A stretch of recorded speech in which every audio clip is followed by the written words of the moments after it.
Tingla. Tingla. Odamlarning eng qadrlisi va eng go'zalni ta'rifini tingla. Jobir ibn Samro radhiyallohu anhu aytadilar: Men payg'ambarimiz sollallohu alayhi vasallamni ko'rdim. Bulutsiz oydin tunda. U qizil libosda edi. Men to'lin oyga va bir vaqtda unga ham qarar edim. Va menga uning yuzi oydanda go'zaldek tuyular edi.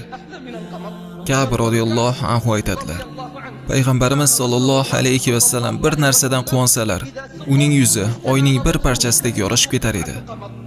Rubayya bint Muavvaz Muhammad ibn Ammor ibn Yosirga aytadi: Agar men uni ko'rganimda, ya'ni men Rasululloh sollallohu alayhi vasallamni ko'rganimda, men uni botayotgan quyosh kabi go'zal der edim. Agar uni ko'rganimda edi, ya'ni agar Rasululloh sollallohu alayhi vasallamni ko'rganimda edi, u yorishib chiqayotgan quyosh kabi go'zal der edim. Anas ibn Malik radhiyallohu anhu o'zining sevimli payg'ambarini ta'riflab aytadilar: Alloh u zotga salomlar va salovatlar yuborsin. Uning bo'yi o'rtacha edi, balandga yaqinroq. Uning bo'yi o'ta baland ham, past ham emas edi. Uning tanasi oppoq va biroz bug'doy rang edi.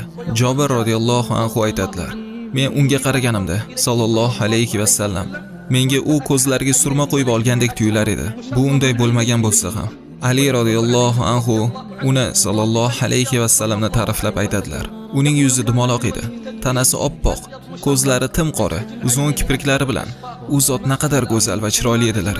Ulamolar aytishadiki, agar Yusuf alayhisalomga butun go'zallikning yarmi berilgan bo'lsa, bizning payg'ambarimiz sollallohu alayhi vasallamga go'zallikning barchasi berilgan edi.